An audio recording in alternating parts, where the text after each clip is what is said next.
Welcome to the show, ladies and gentlemen. The only show debuting nightly on Tumblr, to the best of my knowledge. Um, in the news today, John Boehner has announced he is stepping down from his position as Speaker of the House.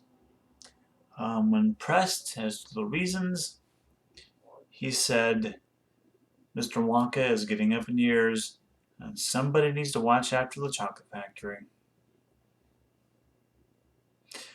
Um, also, I watched the Muppets this week, and I didn't think it was hilarious. I think a lot of the good jokes were already used up in that little preview thing that they did. But it was okay. It's kind of fun Muppets. I think the tone they're going for, I don't think it's wacky enough. I think they're trying to find humor by putting them in mundane situations. It's an obvious way to go. But watching Kermit and Fozzie worried about their relationships and stuff. I mean, I don't want to watch The Office with Muppets, and that's what they're making. It needs to be wackier. I mean, they have characters like a boomerang fish guy, and where what happened to all of Gonzo's chickens? I don't.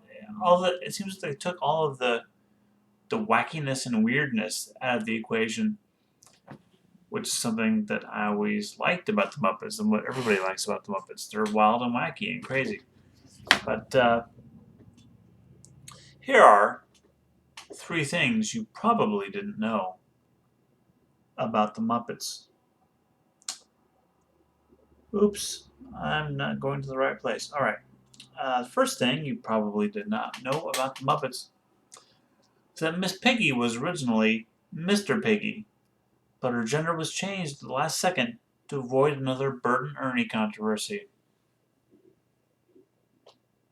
The second thing maybe you didn't know, I really need a laugh track or a studio audience. Because if people aren't going to laugh, it's fine, but when it's just nothing happening, I don't know. I'd rather bomb honestly. The second thing maybe you didn't know about the Muppets. In Sweden, the Swedish chef is known as simply the chef, and his nonsense language is dubbed into actual Swedish phrases such as I will make the meatballs now and this furniture is very difficult to assemble. The third thing you probably didn't know about the Muppets. Fozzie killed a guy in 1986. DUI. Sad. The victim's name was Jim Smarch, and he had kids, Fozzie. How do you fucking live with yourself? I do not know. Anyway, those are three things you probably didn't know about the Muppets. So, this is the last episode of the week. So I've got a week in the can now. So let's look back over the last 6 episodes, but technically only 5. This is really the 5th. I don't count that first one because I really had no idea what I was doing. I just needed to start doing something so it could improve, so that's not really even a thing.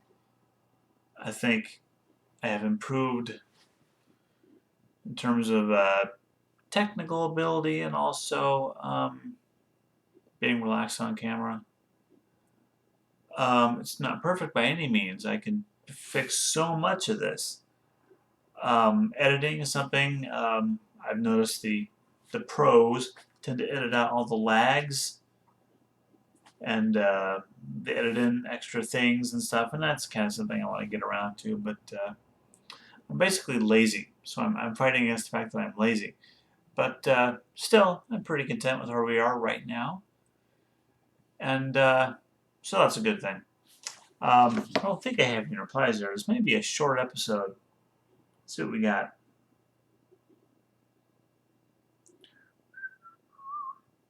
Once again, see, this is the sort of thing that would be edited out if I knew what I was doing. But since I don't, you just gotta fucking deal with it, man. I think the only one I have here is from Some Velvet Morning again. Put her name up there, Jim. Jim's the name of my fictional tech guy. And in response to yesterday's video, which I'm wearing that excellent Spock t-shirt that says emotionally unavailable, she said, "That shirt must get you laid constantly." Sadly, that is not the case. See this bed behind me? No one has ever had sex in this bed, to the best of my knowledge. Certainly not me. I don't think it has ever happened in the history of this bed. Which is sad. I mean, it should get broken in and, properly, get the figurative bottle smashed against the hull, and christen it. But, it hasn't happened. I don't know if it ever will, because having sex in a house your parents live in, it's one thing if they're not here. It's another thing entirely if they're downstairs and you're up here trying to go as quietly as possible. Shh. No, don't make any noise. No, stop moaning. This is my official gesture for sex. It's been that long since I've had it. Anyway, you guys have an awesome day out there. And be cool to each other. And I'll see you around these parts next time. Bye-bye.